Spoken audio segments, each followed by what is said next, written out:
pengajeng titiang aturang pangastu kara ngaliwatkeun Om Swastiastu.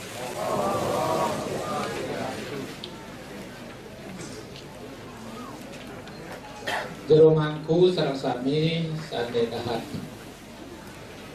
suci titiang. Yang terhormat Bapak Gubernur Bali sareng nanto Ibu Ayu Pastike yang kita banggakan.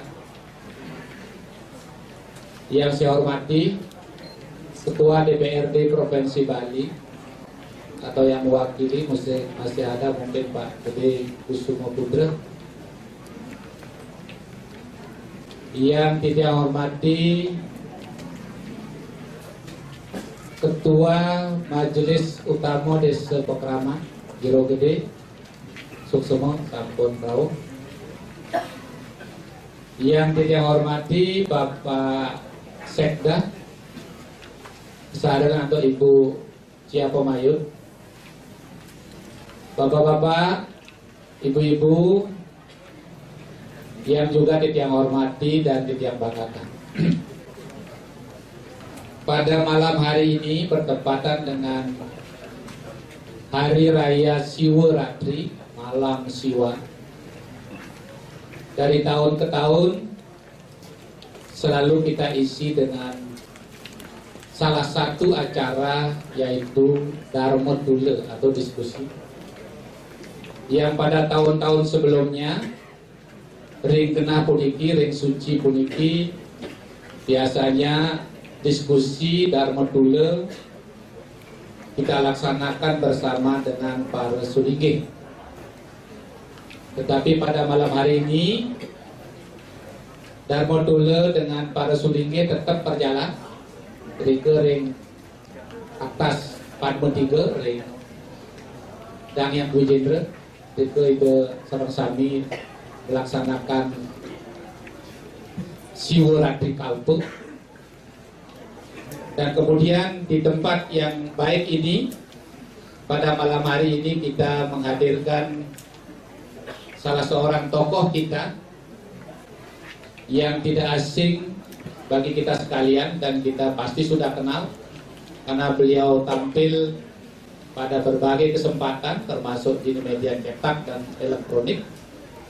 Beliau adalah Bapak Gede Prama. Mungkin untuk menghangatkan suasana kita kasih belum.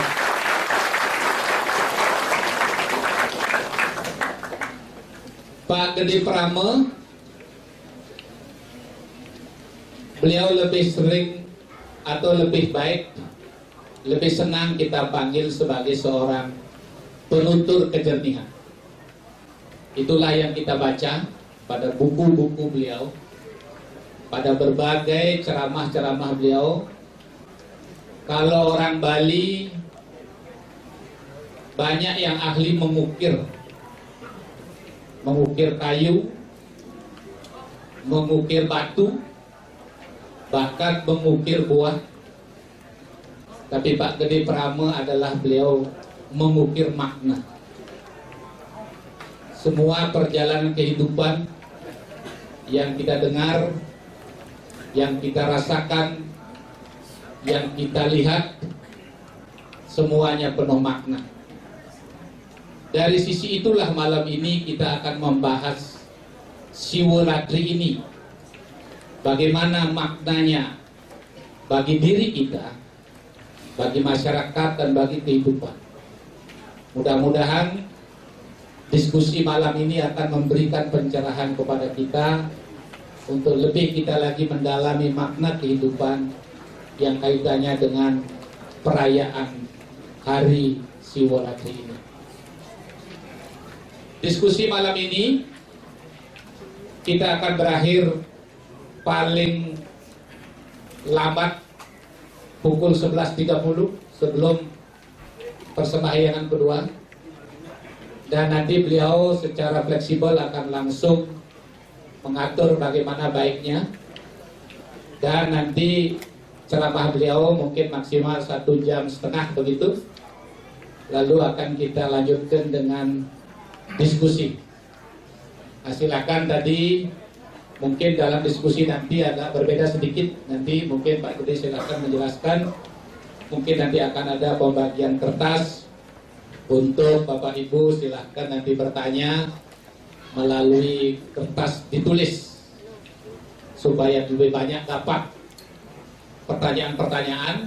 Kalau dialognya mungkin nanti bisa lebih banyak, nanti bisa diajukan pertanyaan itu dalam bentuk tertulis dan nanti akan dibagikan kertas. Kalau tidak salah seperti itu Pak Gede.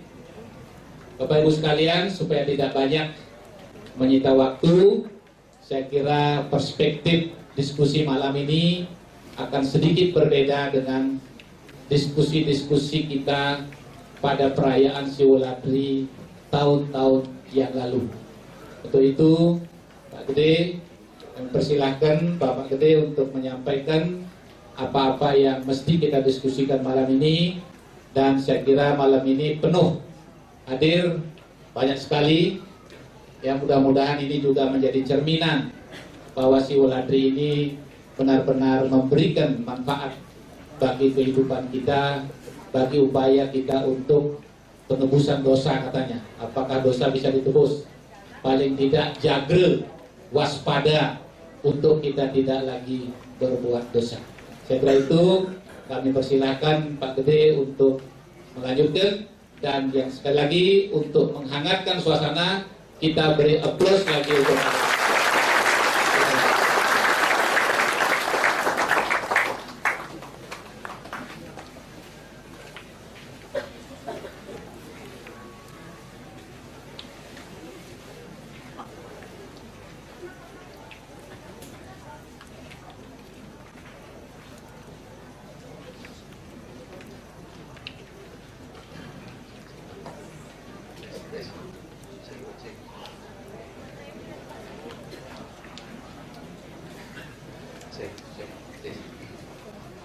Om Swastiastu dan selamat malam buat kita semua. Jurumangku Sani Suci yang Didiak, Pak Gubernur beserta seluruh jajaran pemerintah Bali, eksekutif, legislatif, dan yudikatif kalau ada yang tahu, serta seluruh sahabat yang menyempatkan diri rauh malam ini.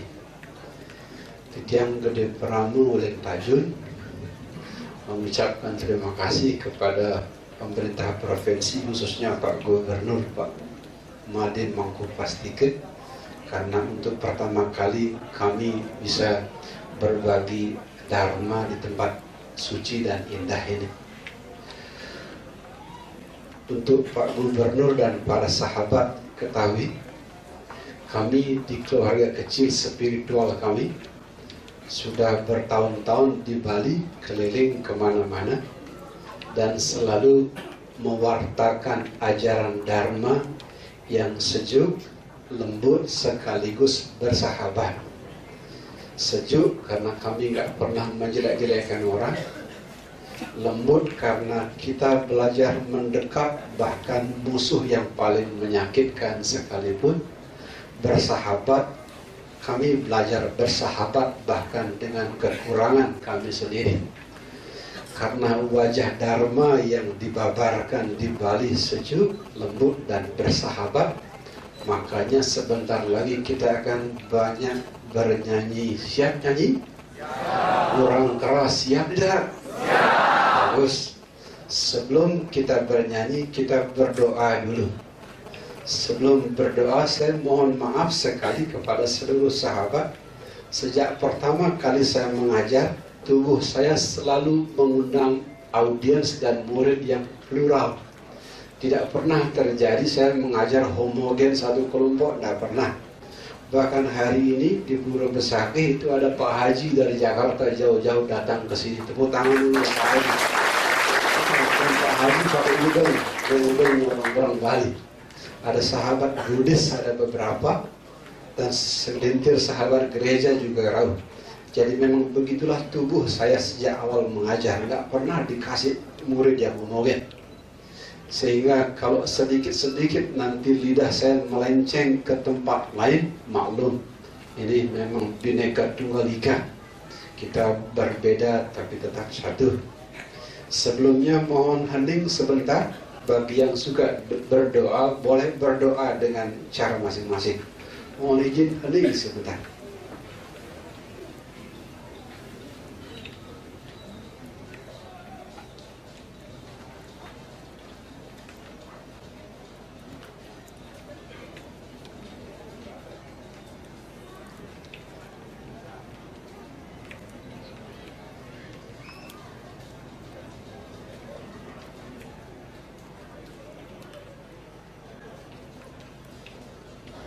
Terima kasih. Saya dikasih waktu sampai 11:30. Ini jam pinjaman dari adik saya belakang ini, mudah-mudahan benar. Kalau nggak benar nanti marahin yang punya jam tangan di belakang. Jadi kita akan banyak bernyanyi malam ini, terutama ke adik-adik saya yang masih muda, remaja. Saya ingin mengajak mereka melihat wajah Dharma yang tidak menakutkan, yang dekat dengan hidup mereka, yang menarik. Sebab kita, di generasi kita mengenal Dharma yang ditakut-takutin. Jangan takut duduk di bantal, nanti bisul. Jangan ke sana, ada polisi, pokoknya takut-takutin. Nah, di zaman ini kita memerlukan wajah Dharma yang sejuk, lembut, dan bersahabat. Itu sebabnya di TV maupun di mana-mana saya sering mengajak orang bernyanyi. Bahasa boleh sederhana, tapi kita masuk ke wilayah-wilayah yang dalam.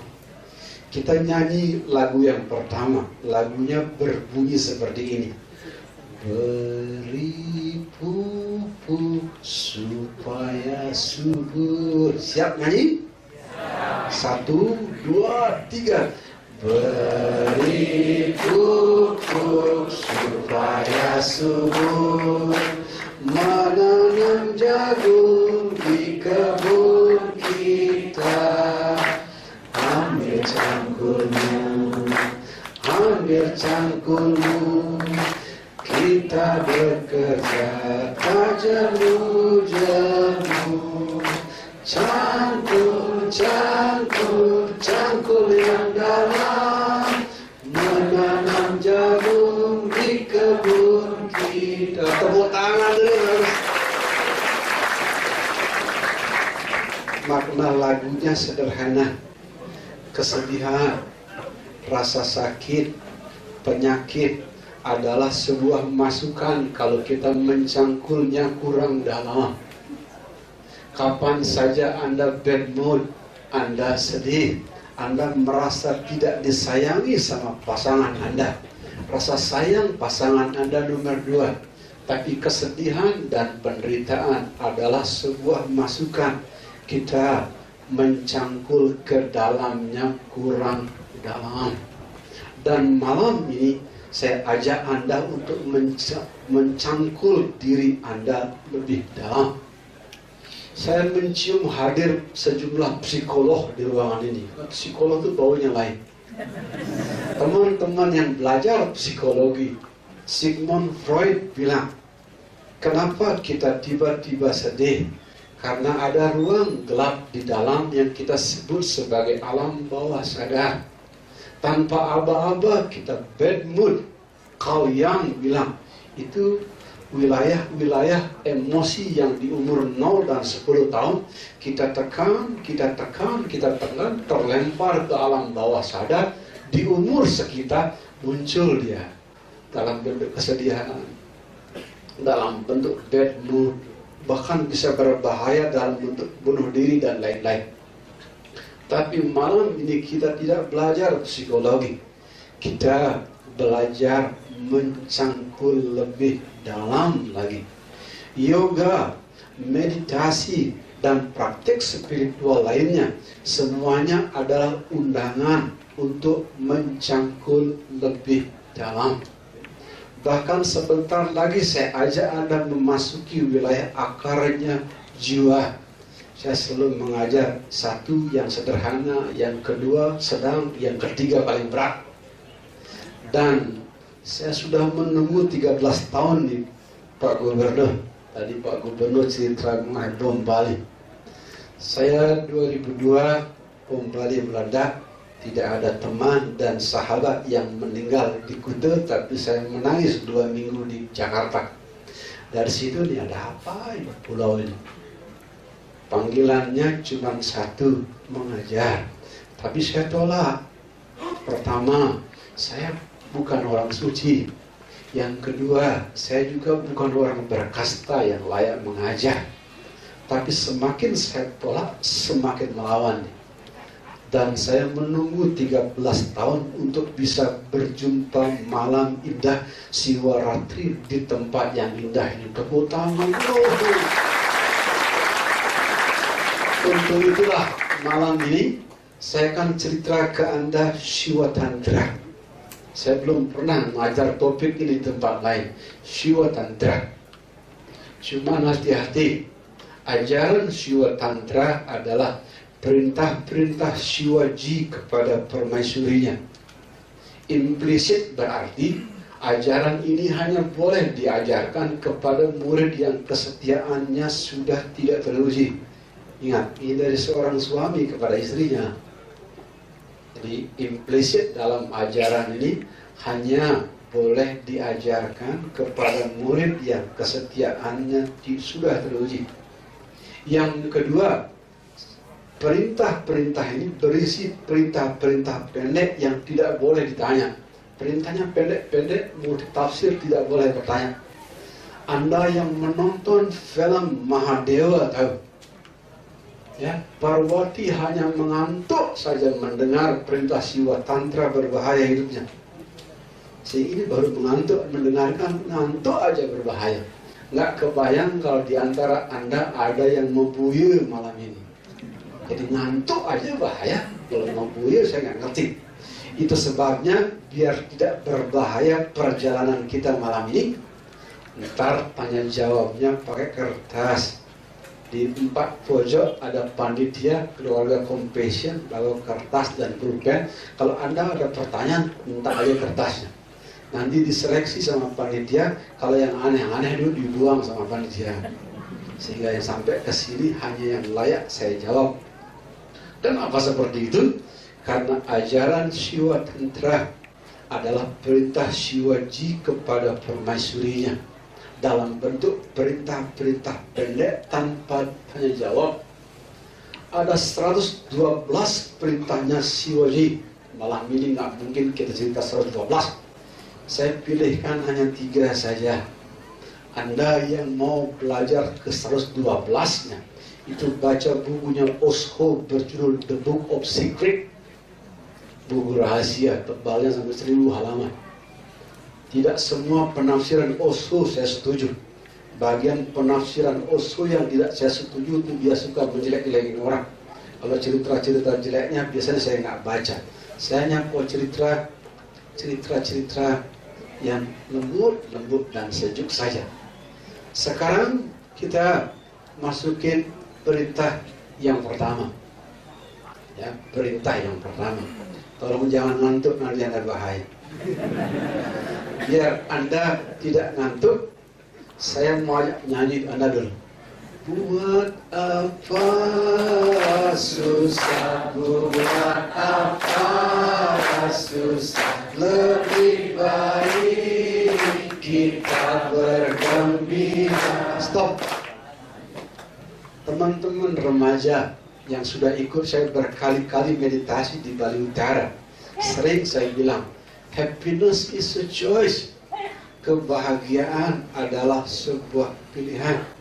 Asal Anda pikirannya bersih dan jernih, Anda bisa memilih untuk jadi bahagia. Ini ada hubungannya dengan perintah Shivaji yang pertama yang saya mau bagikan ke Anda. Perintahnya berbunyi seperti ini. Parwati, sentuh mata selembut-lembutnya, selembut bulu ayam. Cuman segitu perintahnya. Jadi saya ulangin, sentuh lembut matamu selembut bulu ayam. Penafsirannya terserah, tidak ada tanya jawab. Tapi malam ini saya tafsirkan di sini sederhana.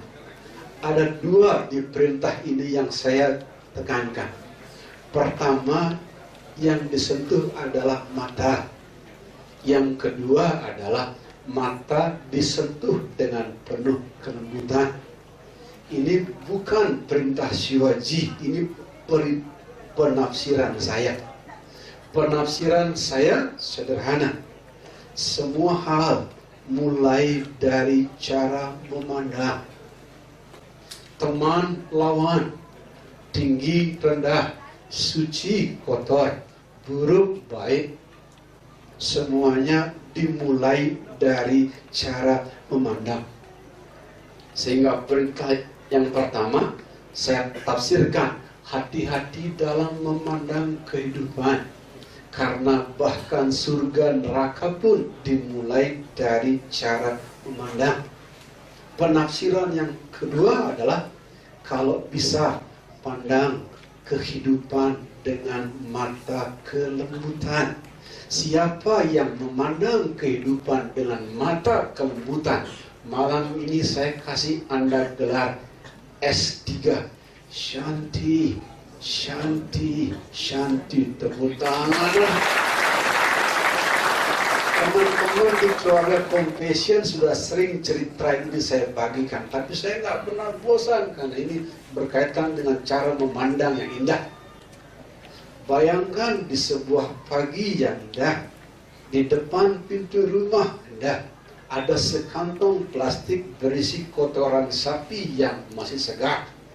Yang terhormat Pak Made Mangkupastika, pengirimnya tetangga depan rumah. Begitu dibuka, tai sapi masih ada asap-asap. Saya sudah tanya kepada banyak orang, kalau Anda dikirimin kotoran sapi sama tetangga depan rumah, lebih dari 90% menjawab marah, tersinggung, sakit hati. Di Jakarta ada teman saya orang Batak yang suka bercanda, Pak Gede. Orang Batak nggak bisa manggil Pak Gede, dan Pak Gede.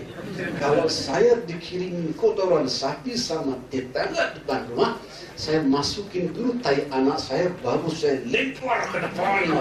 Itu marah betul. Tapi ada teman yang sudah belajar meditasinya lama, pranayamanya bagus, yoganya bagus. Dia mikirnya begini, tetangga depan tidak pernah bermasalah. Istrinya baik, suaminya baik, anak-anaknya sering main ke sini. Tiba-tiba kalau mengirim kotoran sapi, jangan-jangan dia melihat pohon bunga di taman kurang subur. Tepuk tangan. Sehingga kehidupan sama dengan kotoran sapi. Kalau Anda negatif, Anda pemarah, Anda tersinggungan, kotoran sapi kehidupan membuat Anda berjumpa banyak lawan. Tapi kalau Anda pikirannya jernih, bersih, disentuh oleh yoga dan meditasi, Anda melihat bahwasanya di balik kotoran sapi ada bunga. Jadi ibu-ibu mulai malam ini, kalau suaminya marah-marah di rumah, tolong langsung ucapkan mantranya, kotoran sapi. Ya, Shivaji bilang, sentuh lembut matamu selembut bulu ayam.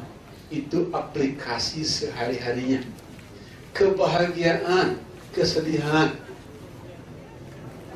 good mood, bad mood, semuanya datang dari cara memandang. Kalau Anda cara memandangnya selalu lembut, selalu kita dapat kebahagiaan dan kedamaian di mana-mana. Di Facebook saya sering didatangi anak-anak muda. Anak-anak muda biasa. Saya banyak murid di internet, jumlahnya ribuan. Selalu nanyanya bahagia zaman sekarang. Apa ada hidup yang selalu bahagia? Saya bilang tergantung kontes pikiran Anda. Tapi kalau kontes pikiran Anda selalu memandang sisi-sisi indah dari kehidupan, Anda mungkin bahagia selama-lamanya. Tapi kalau Anda cerewetnya minta ampun, susah dapat kebahagiaan dengan pikiran yang penuh protes dan cerewet. Makanya perintah Shivaji malam ini saya tafsirkan dengan cara yang sederhana. Baik, buruk, sedih, bahagia, semuanya mulai dari cara memandang. Kebahagiaan baru dapat kalau Anda selalu memandang dari sisi-sisi berkah. Berkahnya istri cerewet, kita setiap hari kursus kesabaran. Berkahnya suami pemarah, setiap hari Anda belajar Paramasanti. Anda mau mengucapkan mantra Paramasanti jutaan kali, tapi kalau hati Anda tidak diuji oleh kemarahan suami, tidak nyambung. Sehingga saya ulangi kembali perintah Shivaji malam ini. Surga neraka, sedih senang, semuanya dimulai dari cara memandang. Bagaimana cara memandang biar dapat bahagia dan damai? Selalu lihat sisi-sisi berkah kehidupan. Saya sering tulis di Twitter saya dapat bocoran Pak Gubernur, sering lihat Twitter sama Facebook saya. Bagus lah, tepuk tangan dulu buat Pak Gubernur. Saya sering tulis di Twitter, count your blessing but learn deeply to your suffering. Hitung berkah-berkah hidup Anda, tapi belajar dalam-dalam dari penderitaan Anda. Para wanita di dunia sering saya bilang gini, rose is beautiful as rose, you are beautiful as you are. Mawar, indah jadi mawar. Anda cantik menjadi diri Anda apa adanya. Tepuk tangan dulu wanita. Wanita itu suka dipuji. Makanya teman-teman playboy punya rumus sederhana. Pujilah kecantikan wanita dan dia akan percaya seluruh kebohongan Anda. Itu yang tepuk tangan lu sering bohong sama istrinya. Sehingga saya ingin membadankan perintah Shivaji yang pertama dengan sebuah lagu yang indah. Lagu ini indah sekali.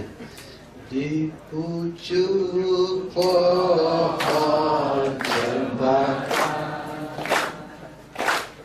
burung kutilang bernyanyi, bersiul-siul sepanjang hari dengan bak jemu-jemu, mengangguk-angguk sambil berseru, lili-lili-lili-lili. Tepuk tangan dulu biar semangat. Lagu ini didapatnya di Singaraja, di sebuah kawasan suci Singaraja. Saya sudah tahun keberapa ngajar meditasi, gak ngerti. Suatu hari kami berdoa sore-sore. Sore itu agak unik, di tempat kami berdoa ada burung walet. Jumlahnya banyak sekali, muter-muter.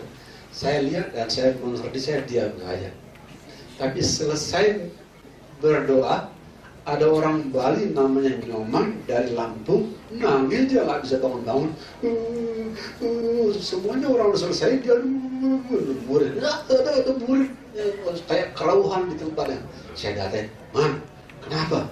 Nggak, saya mau bangun dari tempat ini kalau guru nggak kasih tahu itu apa tuh burung walet yang tadi. Jumlahnya banyak di motor.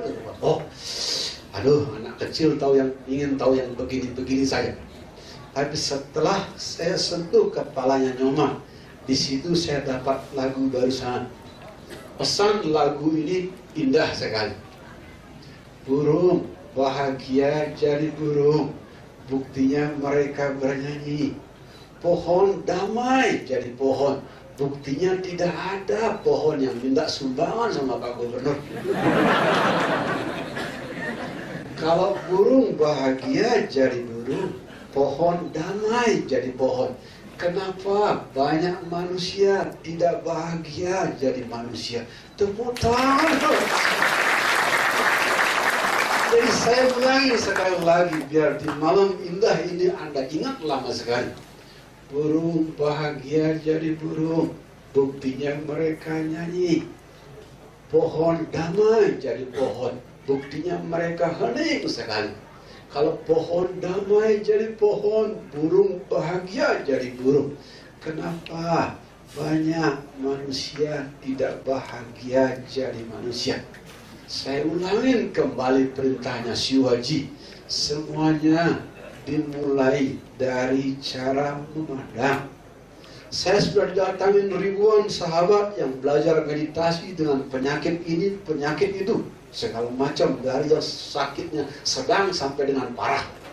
Setelah saya interview dalam-dalam, semua teman yang sakit, cara pandangnya terhadap kehidupan sangat negatif.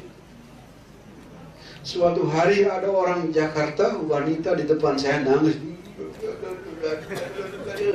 Sejam tidak selesai, 2 jam, kapan selesai dia nangis? Tetap biar cerita saya bagus, saya minum dulu.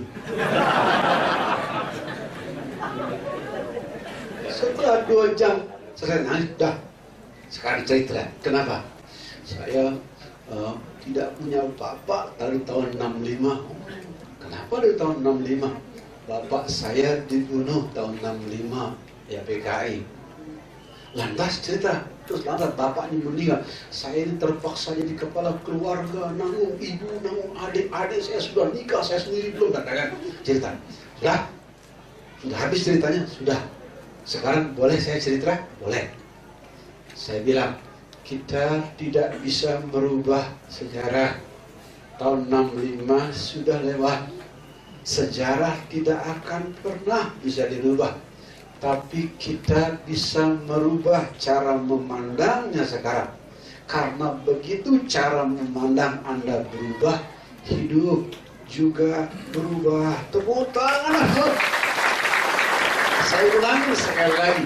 Begitu cara memandangnya berubah, hidup juga berubah. Lantas saya mesti memandangnya bagaimana? Bapak saya dibunuh tahun 65. Gara-gara bapakmu meninggal, Anda jadi wanita perkasa. Anda punya kesempatan membayar hutang Anda sama mama. Jarang ada wanita yang bisa menyayangi mamanya sebagus gini. Lihat, uangnya dari kamu, rumahnya dari kamu. Tidak saja mama kamu tahu, adikmu 3 ini juga. Jadi jangan menangis. Anda itu wanita perkasa. Demikian saya merubah cara pandang orang. Apa tujuan merubah cara memandang? Sederhana. Begitu cara pandangnya berubah, hidup juga berubah. Ini mirip dengan perintah Shivaji yang indah. Sentuh lembut matamu, selembut bulu ayam. Penafsiran saya sederhana. Semuanya dimulai dari cara memandang. Begitu cara memandangnya lembut, Anda jadi penuh kelembutan. Dulu tatkala mata saya masih awam, biasa aja melihat orang.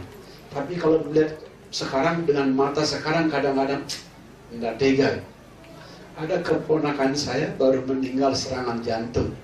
Tambah lama dilihat matanya tambah hitam. Nggak tega bilang, ini cepat berubah, nanti kamu cepat mati, nggak bisa ngomong seperti itu. Tambah lama tambah hitam, beneran meninggal umur muda, jantung. Dan orang-orang yang serangan jantung dan lain-lain, kalau aja ngobrol sekali lagi, cara memandangnya sangat negatif. Jangankan pejabat, bahkan hal sepele pun jadi panjang ceritanya. Sehingga kalau Anda mau sembuh, Anda mau bahagia, Anda mau damai, saran Shivaji yang pertama malam ini, rubah cara memandangnya. Bali 30 tahun yang lalu sama Bali yang sekarang banyak yang berbeda. Ada yang positif, ada yang negatif, biasa di semua tempat seperti itu. Tapi ada satu hal spirit masa lalu Bali yang saya mau bawa malam ini. bersama Dewa Tipis rekaman, ada Pak Gubernur di sini. Spirit kegembiraan Pulau Bali 30 tahun yang lalu saya mau hidupkan lagi lewat lagu yang berikut ini. Kita nyanyi lagu Bali. Siap nyanyi lagu Bali? Arake jan kerangi jangir kopya kesan tega pakai do. Kurang 1, 2, 3. Araki jan kerangi jangir kopya kesan tega pakai do. Kopya kesan tega pakai do. Sreyam giring majangeran di Jawa Tengah. Tepuk tangan bagus sekali. Bali zaman 30 tahun yang lalu, kita cara berpikirnya masih polos, sederhana. Sisanya masih ada sampai hari ini. Di desa saya, Pak Gubernur, masih ada manusia bernama Wayan Sabar, Nengah Terima, ya, Nyoman Polos, banyak. Jadi sederhana. Kehidupan Bali 30 tahun lalu sesederhana lagu ini. Anda yang non Bali, kalau saya nanya arti lagunya apa, tidak ada artinya, cuma Sreyang giring majangeran di Jawa Tengah. Makanya Anda kalau tanya turis yang datang ke 30 tahun yang lalu sama sekarang, ada yang bilang mata orang Bali ada yang berbeda. Kenapa berbeda? Karena kehidupan sekarang sudah jauh lebih rumit. Tapi hidup boleh rumit, tapi cara memandang selalu sederhana. Bagaimana memandang secara sederhana? Sederhana mirip dengan mantra yang saya berikan kepada remaja. Ini remaja ikut meditasi. Mantranya apa? I choose to be happy. Mantranya adalah saya memilih untuk jadi bahagia. Ada murid kelas 3 SMP yang serius sekali ikut meditasi. Kelas 3 SMP itu masih kecil. Kelas 3 SMP umur berapa? Paling 15 ya. Anak cewek 15 tahun kelas 3 SMP ikut meditasi. Yang dia ingat cuma 2. Pertama, saya memilih jadi bahagia. Yang kedua, S3. S3 itu senyum saja. Sampai di rumah mamanya marah. Mama, ibu-ibu. Anaknya diam, senyum. Sekali, 2 kali, 3 kali dia lihat anaknya heran. Kamu udah jangan apa, Pak Gede? Biasanya kalau mama marah, kamu juga marah. Sekarang kok bisa senyum-senyum? Pak Gede bilang, S3. Apa itu? Senyum saja. Salah! Sinting. Karena sebulan, 2 bulan, 3 bulan, terus anak kelas 3 SMP ini mamanya cerewet sekali, tetap senyum. Mamanya datang belajar meditasi. Mama bikin tahu apa sih yang diajar sama Pak Gede, kok anak kecil seperti ini bisa berubah. Benar. Ini ibu ketemu saya polos sekali. Pak Gede, saya sudah hampir bunuh diri 2 kali. Kita begini lah. Hidup zaman sekarang masih seperti itu. Saya cerita sekali, cerita 2 kali, cerita 3 kali. Ibu itu sekarang tidak saja nggak jadi bunuh diri, sekarang sudah jadi manajer di sebuah negara kaya bernama Oman. Sering datang ke blog saya, Pak Gede, saya tidak saja sembuh, tapi sekarang sudah jadi manajer hotel di Oman. Rumus yang dipadankan cuma 1, senyum saja. Tersenyum dianya padaku, manis, belai rambutnya yang hitam. Sayang, maknanya sederhana. Banyak tersenyum. Ia yang rajin tersenyum bisa membelai hidupnya, bahkan bisa membelai bagian hidup Anda yang paling hitam. Saya kalau ngajar meditasi, ketemu murid, tidak ada yang cerita gembira. Semuanya ceritanya P3. Bukan Partai Persatuan Pembangunan, bukan. P3 itu penderitaan. Tidak ada cerita yang lain. Nggak pernah ketemu orang meditasi gembira, nggak pernah. Selalu dia nangis, bahkan bule-bule pun, why do I cry meeting you? I do not know, saya bilang. Belum ngomong sudah menangis. Karena cuma penderitaan. Setelah berjumpa banyak jiwa yang menderita, orang Bali maupun bukan, Indonesia maupun bule, ceritanya cuma sama. Cara memandang kehidupan yang selalu negatif. Sehingga malam ini melalui perintah Siwaji yang pertama, hati-hati dengan cara memandang. Bahkan surga neraka pun datang dari cara memandang. Indahnya punya bapak yang pemarah. Aduh, Anda tiap hari diamplas jiwa Anda. Indahnya punya mama yang cerewet. Tiap hari Anda belajar kesabaran. Kalau demikian cara memandangnya, hidup ini jadi senantiasa indah. Bagaimana caranya? Caranya sederhana. Pakai lagu barusan. Tersenyum dianya padaku, manis. Wanita kalau sering tersenyum, tambah tua tambah cantik. Pria kalau sering tersenyum, tambah tua tambah simpatik. Simpang siur pakai batik. Ya. Anda boleh tertawa, tapi begitulah. Saya umur sudah lumayan. Sudah banyak seumur saya, sudah meninggal, sudah banyak. Saya lihat teman-teman seumur saya. Teman-teman yang kacau maupun yang bertumbuh zaman sekarang, yang kacau jauh lebih banyak. Tapi kalau ketemu teman-teman yang kacau, cara memandangnya juga kacau.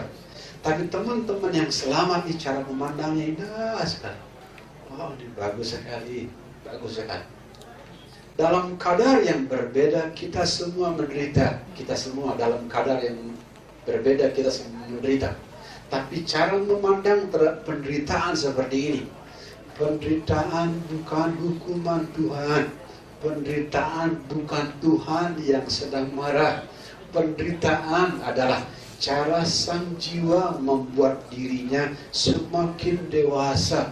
Tepuk tangan kok. Sore ini saya masukkan pesan di Twitter. Pain, the gift that nobody want. Rasa sakit, berkah yang dibuang oleh semua orang. Untuk Anda catat baik-baik di hati Anda. Di zaman ini dunia mengagumi orang-orang seperti Nelson Mandela, Mahatma Gandhi, yang mulia dari lama. Itu yang dikagumi. Tolong dicatat. Yang satu Kristianitas, yang kedua beragama Hindu, Mahatma Gandhi, yang ketiga beragama Buddha yang mulia dari lama. Tiga-tiganya bertumbuh di negeri berbeda dengan agama yang berbeda.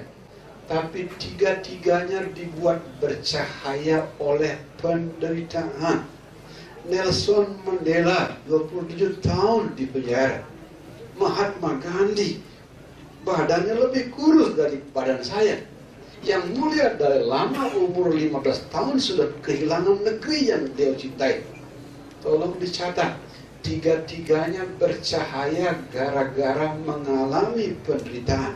Sehingga ibu-ibu yang suaminya selingkuh, tolong dicatat, asal Anda tulus dan tekun di depan suami selingkuh, besok jiwa Anda tambah bercahaya. Tepuk tangan dulu ya. Begitu cara memandangnya. Kalau demikian cara memandangnya, di mana-mana Anda ketemu wajah kehidupan yang serba indah. Sekarang kita masuk perintah Siwaji yang kedua.